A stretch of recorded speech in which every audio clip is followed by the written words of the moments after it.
Hey sports fans, Coach Nick here and welcome to B-Ball Breakdown. After I heard what happened in the third quarter between the Knicks and the Lakers, I thought it'd be prudent to go through and show you just how easy those 51 points were that the Lakers scored. It was pretty crazy and scary and frightening as a defensive standpoint, and I think it's pretty clear that Phil Jackson is going to not have Mike Woodson coach the Knicks any longer than he has to. It's really a problem if you're already out of position on an out-of-bounds play before the ball is thrown in. And that's where Felton is, trailing Marshall. The Knicks big men must rotate, and that allows the Lakers big men to get to the rim for a few tips before Jordan Hill gets an and one. The Knicks ice this pick and roll, but Felton goes for the playground reach around instead of hustling to the inside where he might have stopped this easy pass to the popping Kaman. Amare doesn't get a hand up on this easy 15-footer. This time, instead of ice, they hedge high on this pick and roll with Chandler. Kaman does a short roll to the elbow and Amare should rotate over, not J.R. Smith. Kaman could have easily tossed it to Meeks for the wide open three, but instead, J.R. gets easily bumped out of the way and Kaman gets a layup. Amazingly, it took until the fourth field goal of the quarter to see our first help one pass away mistake. And of course it leaves Meeks wide open for the corner three. One thing that caught my eye: the Knicks want to help one pass away and have the penetrators man rotate to the helpers man. This is simply not a viable strategy amongst the athletes in the NBA. Stoudemire doesn't do too badly against Jordan Hill's ISO in the post, and they wouldn't dare double on a non-threat like this. Amare does a pretty good job until Hill's drop step towards the middle. He doesn't challenge the actual shot. The Knicks offense came into play when J.R. Smith takes on three defenders and throws up a wild shot that leaves him on the ground, forcing Amare to pick up his man. Of course, this means J.R. needs to pick up Amare's man, but he jogs back at half speed, allowing the easy layup.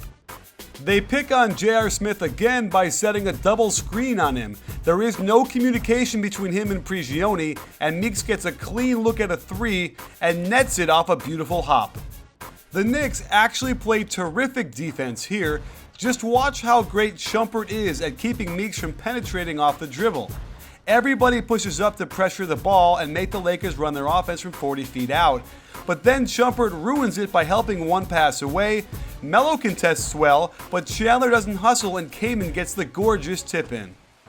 Again, the offense hurts them when they get an open corner three, but four players are all along the baseline with only one back. A simple sprint by Meeks to the hoop gets him a layup. Now watch Shumpert needlessly help on the pick and roll and walking around out there while doing it. A nice pass from Marshall gets Ryan Kelly a wide open three.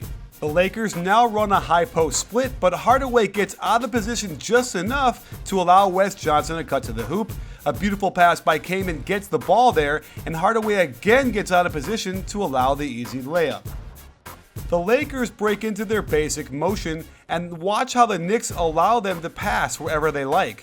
Kaman flashes across the middle and Amare is out of position, allowing Kaman to get a reverse and one. J.R. Smith tries to play ice by forcing Meeks away from the screen, but Amare needs to be on a line between the ball and the basket.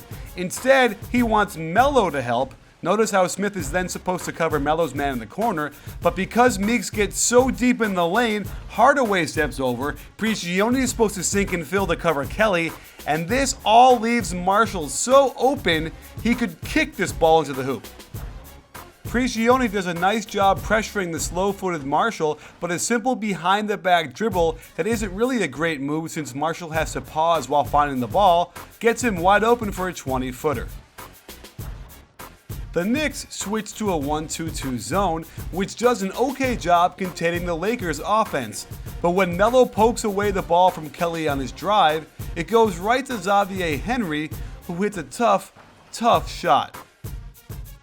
Still in the zone, Melo and Stoudemire get confused as to which side they belong on, and Hardaway's too busy pointing this out instead of actually playing his position, compounding the mistake by fouling Nick Young on the three ball. Wow. The other issue is that he turns his head while contesting. He should be watching where he's moving so he can avoid this contact.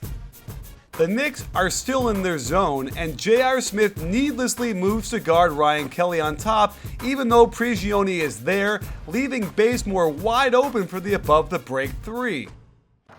It got really bad when Xavier Henry rebounds his own missed free throw when Shumpert and Amare fight for it, and Melo tops it off by fouling him on the dunk. The Knicks play ice better with Amare in better position, but they do this help one pass away rotate nonsense, and it just gives up another close shot in the lane.